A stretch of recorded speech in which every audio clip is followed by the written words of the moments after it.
ओम नमः शिवाय गुरवे सच्चिदानंदमूर्तये निष्प्रपंचाय शांताय निरालंबाय तेजसे शंकरं शंकराचार्यं केशवं बादरायणं सूत्रभाष्यकृतं वन्दे भगवन्तो पुनः पुनः।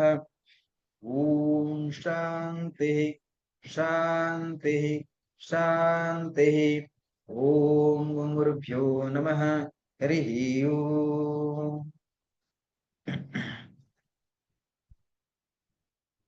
So today and now we are going to study the philosophy of the Bhagavad Gita.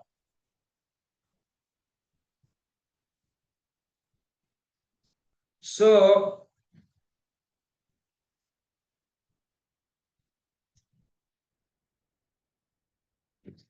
and we are going to study today 15th chapter of the Bhagavad Gita, Yoga for Absolute. It's called Purushottama Yoga. Purushottama means supreme. Purusha means actually literal meaning the male. Uttam means supreme. And who is Purusha? And who is Purusha? That is very interesting. Purusha means male. So here Purusha means the God, which is called supreme being. God is the supreme being. Superman. We call God is only Superman. We don't pronounce like superwoman. God is a kind of, we say, as per the higher understanding of the Sanskrit, God has no any kind of gender, generally, neither feminine nor masculine. Here, Purusha, translated as a supreme consciousness, the absolute consciousness. And Purushottama, Uttam means good, better, best, the best, like supreme, among the all beings. So, out of among the all chapters, the 15th chapter of Bhagavad Gita taught us the science of absolute, the Advaita Vedanta. When I speak about, when I say that science of absolute means, or absolute consciousness means, it means you are entering into Advaita, a state of the consciousness when you are teen, and there will be absence of all sufferings. No papa, no mama, no sister, no brother, nothing. No samsara. No samsara. So where the samsara, there is sufferings. So that you have to understand. And you also experience in your everyday of life. And that is a part of life in the social life. Right? So, chapter 15. Everyone have this Bhagavad Gita. You may go to Google sometimes to look it. Bhagavad Gita, the chapter 15. So this chapter 15 is discourse between Lord Krishna as a Bhagavan, as a God, as a supreme consciousness, and Arjuna as a common man, common persons, as a disciple. So Lord Krishna itself, Lord Krishna here represents as a guru, as a master, and Arjuna represents as a disciple. So later we shall go to the Sutra number 1, verses 1.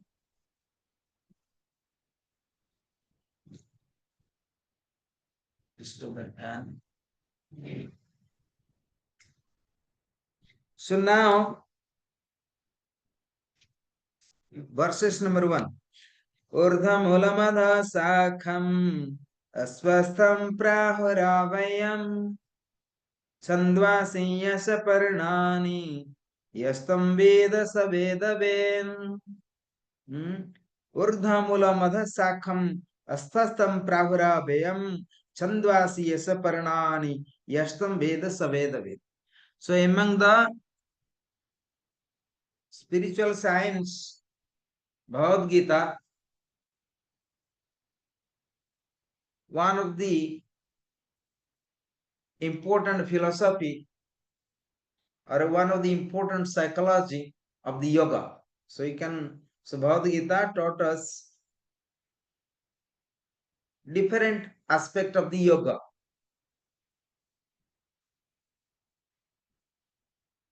So therefore we see the 15th chapter is the yoga of absolute consciousness. There is many chapters. This is yoga of renunciations, yoga of sannyas, yoga of karma sannyas, yoga of devotion, bhakti yoga, yoga of sankhya yoga, the second chapter. Then there is many chapters. And many chapters means total is 18 chapters. When say Gita, Gita means when chant this Gita means Tyaga, like Gita. So when like this, you repeating this. So Gita real means to renounce, to detach. And Bhagavad means divine consciousness. Bhagavan means Bhagadvesa Bhagaraga iti Bhagavanah. So what is the definition of Bhagavan? Bhagavan is the Sanskrit word. It say Bhagavan means Bhagadvesa Bhagaragaha iti Bhagavan. Those who free from attachment, Bhagaraga, Bhagadvesa, those are free from also reactions, neither attachment nor detachments. That known as Bhagavan. So you can see in your life, wherever you are attached, their suffering comes. And where you have reactions, we are attachment also to our reactions. Somebody says that you are look like a, for example, pig. So then you react because you think you are the beautiful, you are not look like pig. So you react. That reaction also brings sufferings. That brings sufferings. Somebody say that you are donkey and you react. You say, I'm not donkey. I'm the human being and I'm the beautiful person. Because your attachment, person what said, and you react. So if you no react, if person say that you are donkey and you don't react, so then you can achieve the divine consciousness. Divine consciousness. So bhaga raga bhaga dvesa iti bhagavan. And that is God. The definition of God, those who free from attachment and detachments. A person can develop the godly, the divine consciousness, which consciousness leads to enlightenment and Advaita, wisdom of Advaita. And that is the essence of a Bhagavad Gita. The 18th chapter is studied for nothing, to understand what is attachment, how to not to involve with the actions, also not react with the reactions. So becoming witness in action and reactions, becoming observer, becoming a seer, becoming witness. But easy to understand intellectual. It takes long time, this life, next life, another life, to understand Advaita. So as intellectual you understand, but generally your life is full of suffering and obstacles, stress, depressions, everything in the life. But through Bhagavad Gita, through the Bhagavad Gita, through the wisdom of the Bhagavad Gita, we have to learn how to free from, at least from our daily life of the stress and strain. Forget the enlightenment. Forget enlightenment. At least you can free from the life of stress and strain. Daily life, especially in modern civilizations. So therefore, sometimes people apply in Bhagavad Gita stress management through Bhagavad Gita, stress management through yoga. In ancient time, nobody study stress management through yoga. People study yoga means to attain the enlightenment. That's all. And that's all. So only one goal through yoga in ancient time. And to study yoga, to be enlightenment and to free from all karma of the sufferings. But nowadays we study yoga for so many desires to fulfill. That you know also. Sometimes you are lonely, you want to study yoga. Sometimes you are alone, you want to study yoga. Sometimes you have knee pain, you study yoga. Sometimes lower back, you study yoga. Sometimes you have stress, you study yoga. Sometimes you don't know what to do also. Then let's study yoga. That is what the 21st century now. And you don't know what to do. And let's study yoga. Sometimes you think everybody study yoga and get the job, or teach yoga, get the money, then you study yoga. So let's study yoga, get the job, and teach to others, get money to survive. Also study yoga. So nowadays, no one study yoga for the enlightenment, and that you also know. So somehow, so the supreme and the Purushottam, they call supreme person as per the translator. It's very good book also. I got new one. Is written by Swami Gambhirananda Ramakrishna Mission, and in future you can see it. Look, and that is the comment, and with the commentary of the Adiguru Sankaracharya. You know that among the philosophers, so Adiguru Sankaracharya, who taught the Advaita Vedanta. There was many acharya in India, many acharyas on the Vedanta. So Vedanta have many parts. Advaita Vedanta, Dvaita Vedanta, Vasishta Dvaita Vedanta, Dvaita Dvaita Vedanta. So many kind of Vedanta. Even people have no ideas how many kind of Vedanta is available. Right? So anyway, you don't need to go so details now. Let's study to the Advaita Vedanta. And Advaita Vedanta only can understand when going to different aspect of the Vedanta. If you want to scholar, if you want scholar, if you simply surrender to Guru, so whatever Guru say, and you have to go ahead. Even Guru say that go to cleaning toilet, that is also Advaita Vedanta, right? Go to chopping the wood, also Advaita Vedanta. Like the Milarepa Guru is Guru of the Milarepa, Guru of the Milarepa said, just go and to build the building with the stones, and he built many stones and many buildings, and his guru and visit the building and always destroy the building time to time. End of the day, guru said that you don't need any building anymore, you don't need to build any building. So at that moment, Milarepa already enlightenment, Milarepa understood that, and when he built one building and guru come destroy, no, this is not perfect. But guru never give any plans, no architect, nothing. So Milarepa studied unconditional way to build the building, and Guru used to destroy the building. That is the part of Advaita Vedanta. So Guru can taught you Advaita Vedanta not by Bhagavad Gita, not the Upanishad, not the Brahma Sutras. This is for intellectuals. This is not the for the enlightenment. Until unless we follow the instruction of Gurus. Milarepa never study anything, but he becoming enlightenment. So Advaita Vedanta means it leads to the enlightenment, nothing else. It depends how you follow the Guru's instructions. Like Lord Krishna, he used to collect the wood from jungle, from the forest, and he becoming enlightenment by the grace of his Guru as well. So anyway, so text, the Supreme Person, the chapter 15.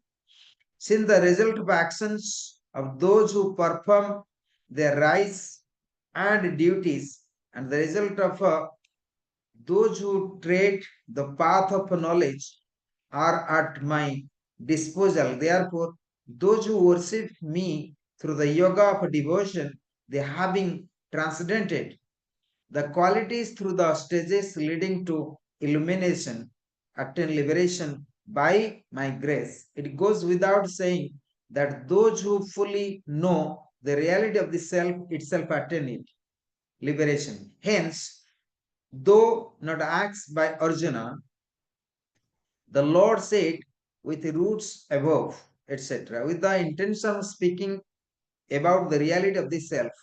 Now then, for the sake of arousing dispassion, he first described the real nature of the world through the imagery of a tree. Because of the competence for the knowledge of the nature of God is only his who has become detached from the world, not of any others. So here a commentator is speaking about a little bit essence of this the 15 chapters, how one can be achieve the liberation by the grace of divine, by the grace of the divine. So therefore, sutra number 1. So they say, the blessed Lord said, Sri Bhagavan Vacha, Urdha Mulamada Sakham, Aswastham Prahuravayam, Chandvasiyasa Paranani, Istam Veda Saveda Ved. If you have books and you may and chant also regularly, at least 2-3 times now you are here, so you may listen. I'll chant once more again. ऊर्ध्वमूलमध शाखम् अस्वस्थं प्राहुरव्ययम् छन्दांसि यस्य पर्णानि यस्तं वेद स वेदवित्. So let we shall go to the translations. So you have the also Gurudev Swami Sivan book, no? This is Guru. Can I see? So you can see the Gurudev Swami Sivanand book.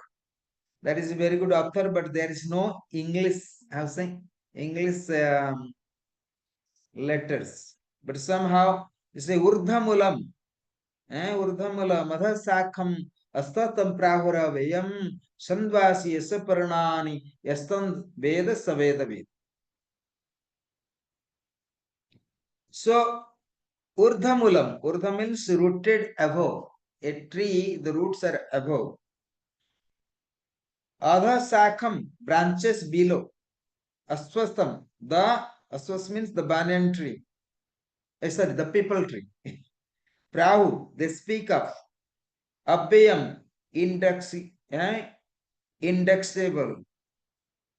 Chandvasi, mistress or hymens. Yasya, of which. Varnani, lips. Yaha, who. Tam, that. Veda, who knows. Saha, he. Vedavid is the knower of the Vedas.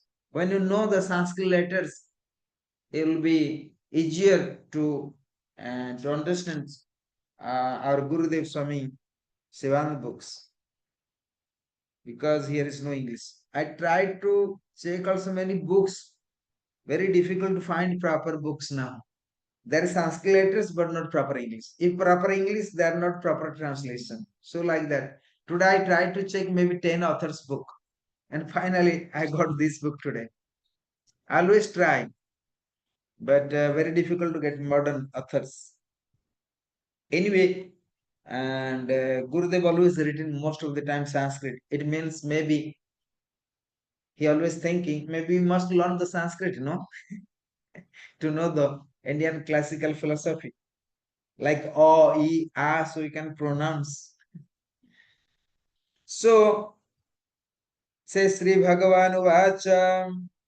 So what they said, Bhagavan what said, God said, they, the wise, speak of the indestructible people tree having the root above and branches below, whose leaves are the mistress of the human, he who knows it is knower of the Vedas. So what that mean? If you know the root of the people tree is above, if you know the branches, that it means if you know the secrets, why the roots are above, why the branches are down, right?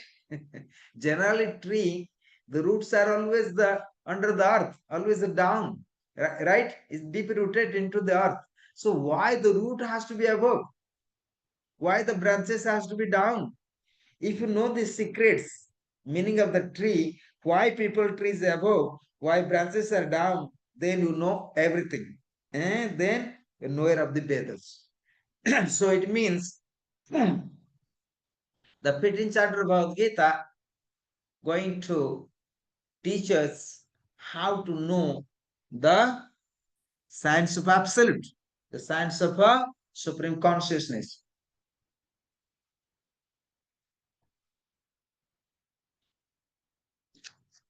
So the description of the universe as a people tree is only metaphysical, metaphorical. This people is said to be eternal because it cannot be caught except by the acts of knowledge. Very interesting. This people tree is above. This is the, it is a kind of samsara. It is kind of samsara.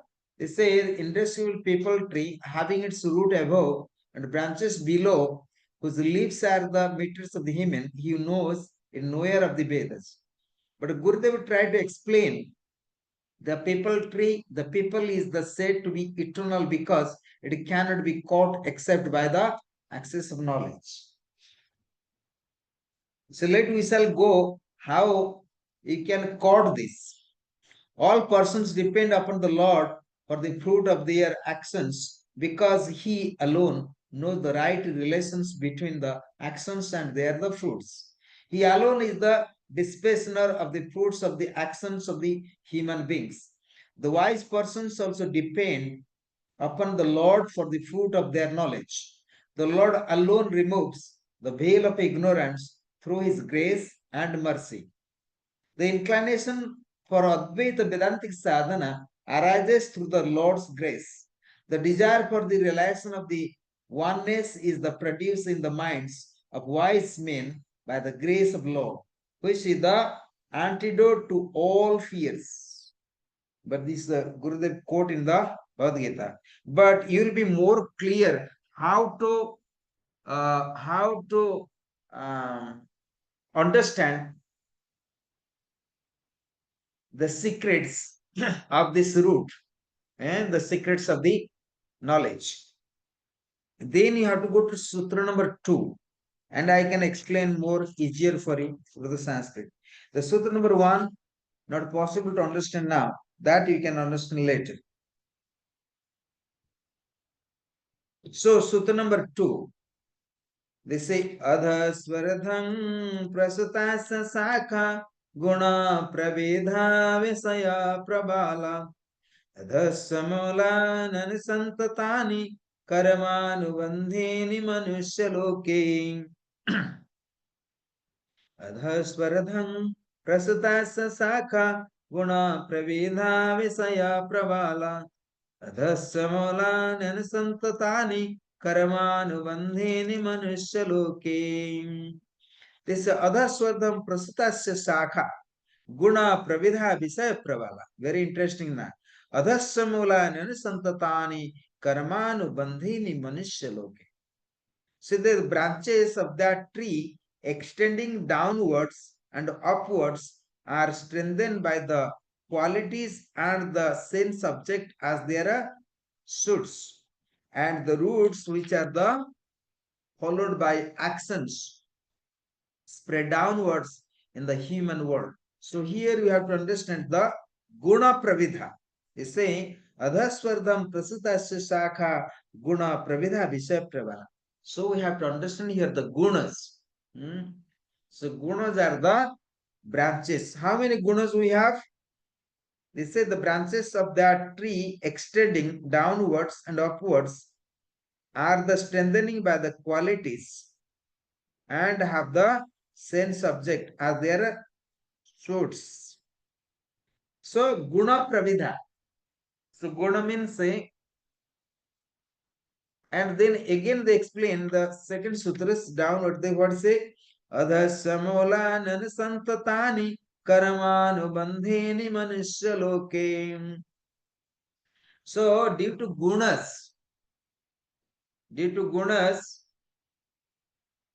and we are attachment of the senses, and once your attachment of the senses and objects, guna pravidha bisa pravala. So due to gunas, and we have the objectives, and due to attachment of the object or the subject, then and karma we create, and due to karma, and we are also suffering in the human consciousness. So here three things we have to understand. The Rajasic, the Sattvic, and Tamasic. We have three gunas. The three gunas creating different kind of desires, different wishes, different object in the life. For example, we want to be famous. So what is that? What kind of gunas there? That called Rajasi guna. Rajasi means creative, active. I want to be fame, name. For example, I want to be rich. That is also Rajasi. And when you create this desire to reach, what you have to do? Either you do business, job, education, or create your own business. Then subject come to fulfill. And if you not fulfill the subject, what happens? Then you become depressed. Right? What happens?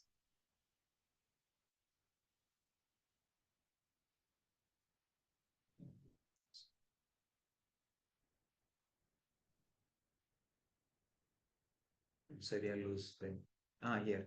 Now we are here. So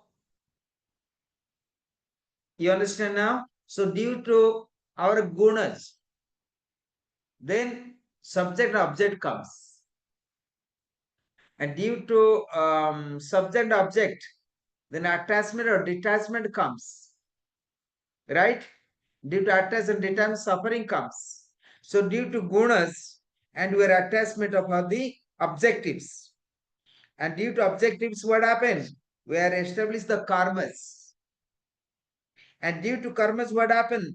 We are taking birth again and again and again. They say karmanu bandhini manushya loke. So then we are becoming attachment of the karmas. We are bondage of the karmas. So without bondage of karmas, we can't take rebirth in this human consciousness. So three things to be understood. And I think the sutra that are going to be more clear also. Can I check another? So three gunas. The second sutra, we have to understand three gunas.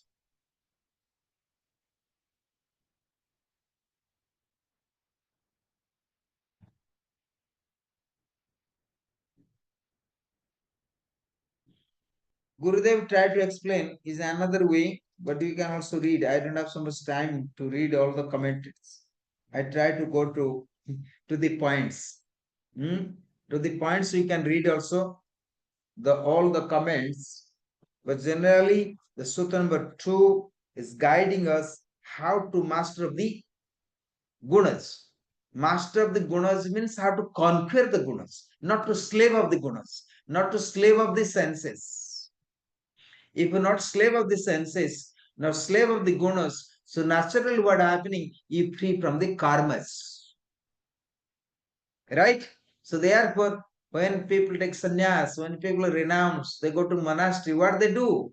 They renounce all the karmas from their social life. So there will be no attachment. At least they free from their all parents' karmas, generation, the DNA, father, mother, relatives, all karmas. And that you know that also.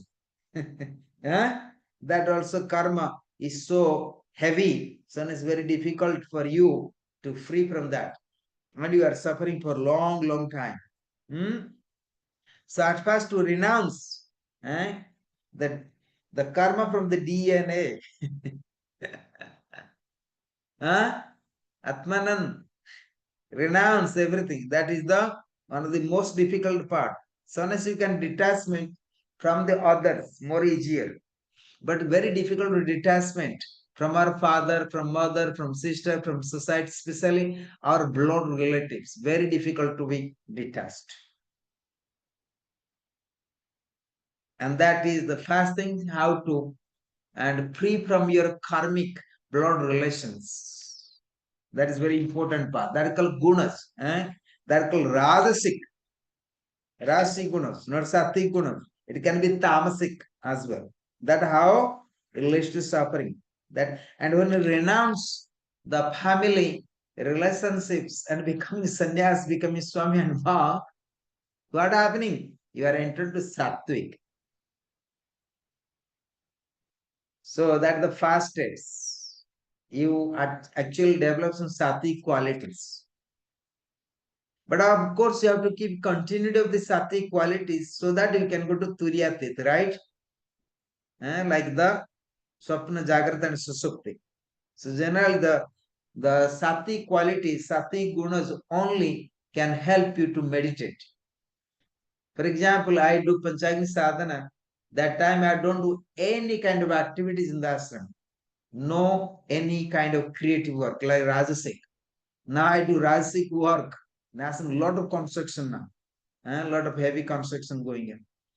So my mind is totally engaged. Even I'm unable to teach even here. No concentration for teachings. Equal Rajasik. So much Rajasik. So sattvic persons can meditate, also can teach, can give, all these things. Rajasik means give and take. Because I give the money, so they have to work. So I have to take the, it's called give and take. Even I give money to them and they have to work for me. So I have to attention also. So Rajasic qualities are not always brings very happy. Or if he brings happy, also not long time. Not long time. So therefore, and when you meditate, you must develop the sattvic qualities. I'm speaking also, is I'm laughing myself when I'm doing this meditation, and now I have no time to meditate. So it's engage the karma yoga for constructions. So I call Rajasic. Rajasic. But you have to be aware of yourself in the life. So sometimes why you cannot sit down and meditate for 30 minutes?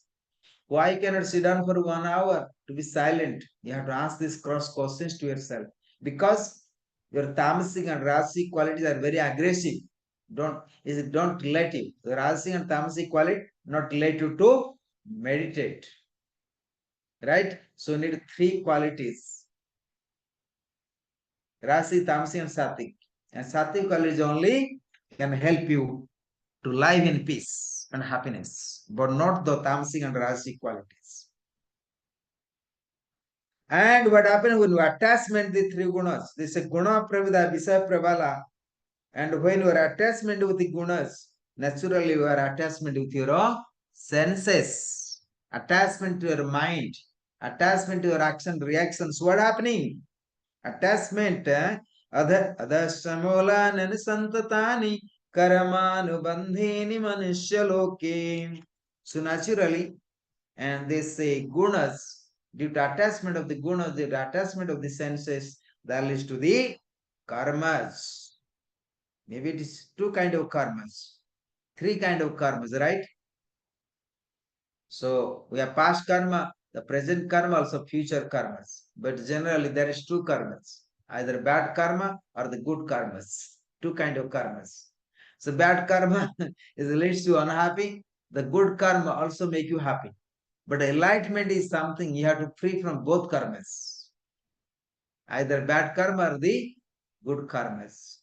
So enlightenment is all about to no karmas. That you have to be very clear. That is the stage of a Turyatit, free from the both karmas, bad and good karmas. Sometimes even good karma, it also leads us to attachment to our good karmas. Sometimes we are attachment to our good karma. That also leads to sufferings. For example, I say that, oh, I built the ashram. Oh, I fed in the 1,000 sadhus. Oh, I have the hospitals. Oh, I teach. I'm great master. So also this also can be attachment. Biggest obstacle for the enlightenments. It does not make me happy eternally as well. It will make me happy for temporal, but not longly. So therefore, you have to free from the all karmas, and then you can enter into absolute consciousness. But